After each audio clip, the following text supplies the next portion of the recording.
Well, that song, I don't even know the title yet, but we'll get into that. Why are you looking at me like that and smiling? Ajebo Hustlers. Okay, I'll frown then. It's not working either. It's an Afro-urban contemporary duo. They came into limelight in 2020 after the release of the song Barao, which you may still get to hear. And it caught the attention of Davido, who eventually teamed up with them to release Barao remix. Recently, the duo was announced by Apple Music as first artists to be featured in Nigeria's local Up Next program, an initiative geared towards identifying and showcasing rising talents. And they are here with us in the studio, Ajebo Hustlers. Thank you for joining us this morning. Thank you. You're not looking like hustlers, though. You look like you made it. You're not hustling anymore. We're still on the grind. We're still on the grind. What are you grinding? Pepe. The music. Okay. You are? Knowledge. You are knowledge. Yeah. And you are? Piego. Oh, Christ Jesus. I had to ask if they were Nigerians. Are you They Nigerians? Yeah, we're Nigerians, yeah. Yeah. Okay. Now you are smiling. That looks a little better. First of all, why this particular song, this particular theme in the song? It's not something most young artists do. Yeah, we actually have random ideas we create in the studio, and it just happened to be one of those songs we just recorded, and then sometime early 2020, we needed to put out a song, and then we were trying to, play the songs for some industry heads just to, be sure of what to put out next, and they all picked the song, and we did a little freestyle on Instagram that went viral too. So, and we just really wanted to, in that song, we wanted to talk about the problems we face day to day, the situations that we go through. Problems you face? We all face, like Nigerians, because we have a voice, we have a platform, and not everybody has that platform, and we should be able to speak up for the people and then highlight or shed some light on the things people go through every day. And why this particular, I could see that you are trying to picture some, who is that, who is the character in the video? What's your knowledge of that knowledge? Okay, the video was we interrogating the police officer, because the message was police brutality, and you could see in the video also a politician stocking money in his living room. So we were just trying to shed light about all those things in the song. So that's NSAS all over again. No, I mean, that's pre-NSAS, right? Yeah, It was before NSAS. Yeah, it was before NSAS, okay. Yeah. And so it was kind of like you predicted it was going to happen. I won't say predicted. It's it's a day-to-day activity that happens in Nigeria. Every day, people are being harassed by police, and every day. So we decided that we should talk about these things, because the people that listen to our music, they face these things, and there is no one that speaks for them. Yeah. So we decided to depict it in the video. Okay, Knowledge, you are the rapper. Yeah. And you are the singer. Yeah. How did you find each other? It was back in 2010 in Port Harcourt. We were working at a restaurant, a catering restaurant. Both Margaret. of you? Yeah. Both of you? Yeah, both of us. Together at the same time? Yeah. Oh, my God. Yeah, so I played my song. I did a freestyle for Don Jazzy's Enigma. So I played it for him, and he liked it, and he invited me to his studio. Then I got to his studio. That's how we started making music. Oh, you already had a studio at the time? Not exactly my studio. I had a friend that owned the studio. Yeah. Access to? Yeah. So yeah, we could work there without paying. So I told him to come over so we could work. And what was tell us, your foray into music. How did you even get into it in the first place? You said you were working together in a restaurant. Yeah. Okay, so was the music thing before the restaurant or after? It was after. When I got out of secondary school, I didn't have anything I was doing. I was waiting for admission. And then that was just when I was I had a friend, Azunda, who was trying to get me into music to record. And I realized I needed money to record. So I had to look for a job. My mom's friend hooked me up with the catering company where I met Knowledge. So that was where I was just working. You know, I think we were being paid about 15K every month. Yeah, Yeah. that's what we met. Yeah. Was that even minimum wage at the time? Okay. So you met and then... You were being exploited. Okay. So, but don't worry, don't sue the restaurant. But, okay, now, so how did you now get into music, you know, performance, production, and stuff like that? Okay. So we were just basically recording in Port Harcourt with just hopes for, you know, we blowing up Sunday. There was really no investor. There was really no platform. And then there was a song he featured me on that actually went viral back in 2013. Tombo Music was actually big in Port Harcourt. So that was the first time we had that gained good reception. So we sort of like built on it, you know, kept on dropping more songs. And I think sometime around 2015, you know, we just felt like there was no need making songs, me featuring him or he featuring me. Like we should just join forces and then make the music together. So where did the name Ajebo Hustlers come from? Is it because you both are Ajebo? It's just like a reflection of where we came from. We were raised in Port Harcourt. Old GRA is like the suburbs of Port Harcourt, and we basically grind for everything we've gotten this far. So we've always had a hustling spirit in us. That was why we said Ajebo Hustler. Why Ajebo? Why not Knowledge and Diego Hustlers? Of course, because we just wanted something that people won't misconcept once they get to know us, once they come across our music. And I see that you both have handbags. Is that part of being Ajebo?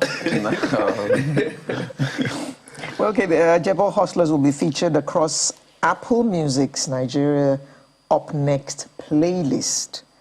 Now, tell us about that. How big is it? Yeah, it is big because I think we're actually the first artists to be featured on the Apple Music Up Next playlist, and it's a playlist that like showcases African talents to the world because there's a lot of subscribers to the platform. Yeah. Okay, tell us, you know, Knowledge. How has it been? It's been like going to 10 years? No, going to 11 years now? Yeah, 10. Okay. How has it been for you in the music industry in Nigeria? It's been quite a journey, because from the beginning of our career, we weren't like getting enough. So everything we made, we had to put all of them back into the music so people who could at least record like new tracks and shoot videos. So it was really a tough one till 2020 when we had Barawo, because that was when we started making money. Okay, now tell me, until 2020 when you made Barawo, how did Davido come to catch your eye? I mean, the other way around. the other way around. Yes. Our management, Avante Concepts, he's Sam Frank and David Avante, they're friends with Asa.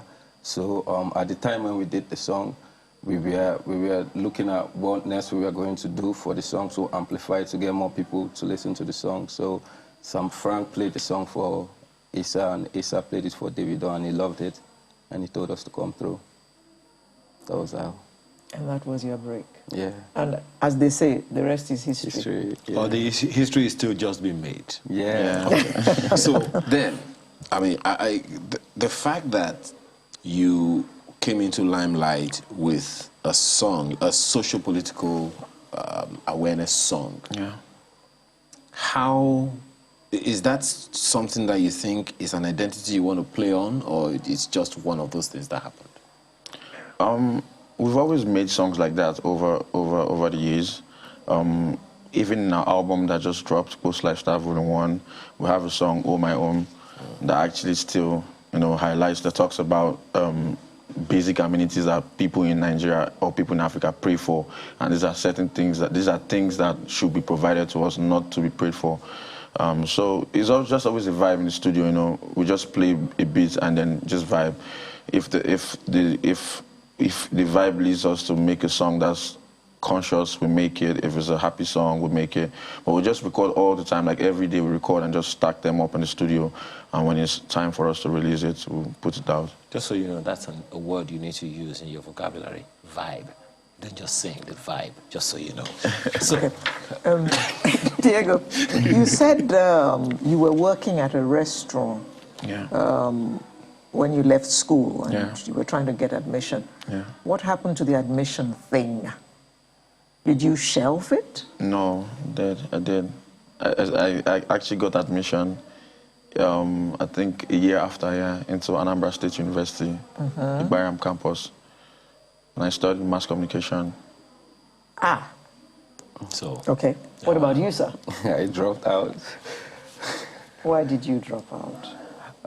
Because I believed the music more than, because I couldn't just do the two. I just knew that I wanted to do music, and that was the reason why I dropped out. So you didn't influence him enough? I mean, I'm going to put it on you. I mean, it wasn't such a good experience. Like it wasn't really it wasn't so comfortable for me going to school because my mom and my dad, like, they were just on my neck too. Like they were like, you can do whatever you want to, but you have to Go to school. Yeah, I have to finish this. Yeah. Okay, now, so what are some of the challenges you have encountered? You said between 2010 and 2020, it was anything but rosy. What are some of those challenges you encountered? Being on the right platforms to get our music heard, it was really difficult because coming from Port Harcourt to Lagos, the hub of entertainment, is really quite difficult. So breaking in was a major challenge for us. Okay, that's one. Is that all? There has to be more. Yeah, finance too. I mean, you need money to sustain as an artist in Lagos, and then you need money to put out projects and shoot videos. So financial difficulties was one of the problems that we had. So how did you surmount it? Did some miracle happen? So what we did actually was, the only genius thing we did was we just made the most out of any situation we found ourselves. If we had just 500K to shoot a video, we'd look for a director that could shoot for that amount. And at the point when we got to the point where we could shoot videos for $1 million or 1.5 or 2 million, we did it. And when we got to the point where we could shoot more, we did it. But we just kept it going at every point. Why didn't you call me? So life is good. Why didn't he call me when he had 500,000 naira for a video? Life is good, huh? Yeah. Okay. Great. So what's next? That's it. For Ajebo Hustlers. We are shooting more videos off our album, Ghost Lifestyle Volume 1. The video for Yafu Yafu is out. What's Yafu Yafu about? Yafu Yafu, it means plenty, when something is plenty, and the song talks about a lady giving you too much wahala, your woman, like, if we marry, that you're going to do. You are sitting next to a lady. So watch it. Maybe you should rescue him. Talking about that. Let him finish. Okay. So So that in my backhand wants to fly at him. Yeah, so it's just basically like the challenges that comes with being in a relationship with a woman. Speaking from the man's experience, the man's side of the story. You're going to have to do the flip side. You're going to have to feature a woman. Okay. So what has your experience been with women that made you sing that song? I told you. I warned you. It's been amazing, and it's a bittersweet experience. But me, I just like talking about my experience in my music because I feel like people experience these things and they can relate. But you look too young to have had bittersweet, so many experiences. Maybe it's something like bitter lemon. I don't know. It's just like most of them are my friends, so I still put it in my music. Like, okay. So the Nyafu Nyafu therefore refers to what? The love Nyafu Nyafu or the trouble Nyafu Nyafu? Which one? The problem Nyafu. Oh my God. But that's not going to stop you. No. You are in a relationship, aren't you? No, I'm not. Now? No, I'm not. Because you were. Yeah, I was, yeah. The problem was Yafu Yafu, so you ran. Yeah. But actually, my verse, like my own verse in Yafu Yafu is just a reflection of a true life story that, like, something I've been in. Yeah. Because sometime around 2020, just before the pandemic, I was seeing someone and it didn't really end well, and it was, we didn't have the chance to go out and have fun and everything, so it was really telling on me mentally. So that was just when I was writing my verse for Yafu Yafu, and it went all in the song.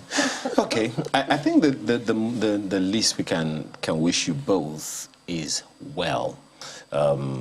Having been in the broadcast industry for long enough, we've seen ups and downs. So let me just ask you both now, because I don't want to hear it in the future. Is there anything that can make you both break up? No, I don't think so. I think P Squared said the same thing. Yes, and those were identical twins. Yeah. We have the thing about us is, first, we're not brothers, but we have a common goal, and then we have a vision, and we share the same vision. We want to conquer the world. We want to add our own quota to Afrobeats, push the culture, and we have not even started yet. I mean, Okay.